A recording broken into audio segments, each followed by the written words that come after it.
Dapat tama, isipan sa salita. Dapat tama, lalo-lalo na sa gawa.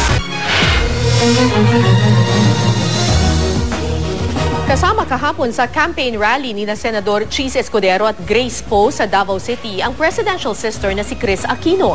Dito sinabi ng aktres na pili lamang sa mga kandidato ng Team Pinoy ang kanyang susuportahan. May news to go si Salima Refran. Sa 2016 dapat manalo ko. Natatawa pa ang TV host actress at presidential sister na si Chris Aquino nang bitiwan ang pahayag na ito sa campaign rally ni na Senador Chis Escudero at Grace Poe ng Team Pinoy sa Davao City. Gayunman, hindi na nilinaw kung biro lang ito o posibleng magkatotoo. Tutok daw siya ngayon sa pagkampanya kina Escudero at Poe na kanya raw mga kaibigan. Sana, di ba?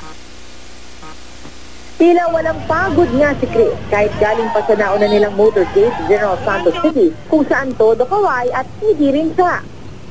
I love Jensen, that's why I came back. Kasi October 10, nung birthday ni Cheese, ang niregalo ko sa kanya talaga was sabi ko, dun sa last stretch of the campaign, bring me anywhere you want.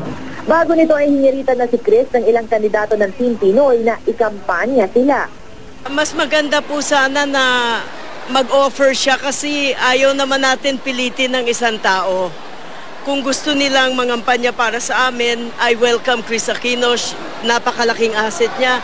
She has committed to help me except that I have not yet been able to organize a big affair for her.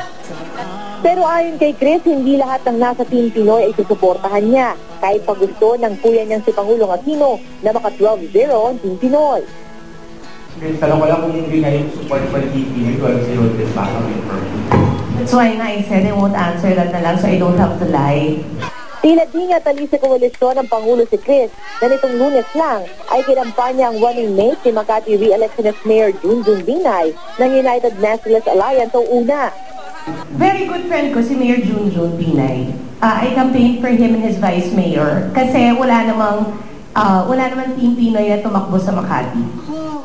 Kaugnay nito, inusisa rin ang presidential sister kung gaano siya kalapit sa atin ni Mayor Binay na si Nancy na tumatakbo ring senador sa ilalim ng UNA. Yes, but her youngest sister Ann is one of my closest friends. So, I know the follow-up question already. Out of respect for my brother, I won't answer that. Wala pang pahayag ang Pangulo kaugnay sa pagpili ng kinakampanya ng kapatid. Salima Refran, GMA News.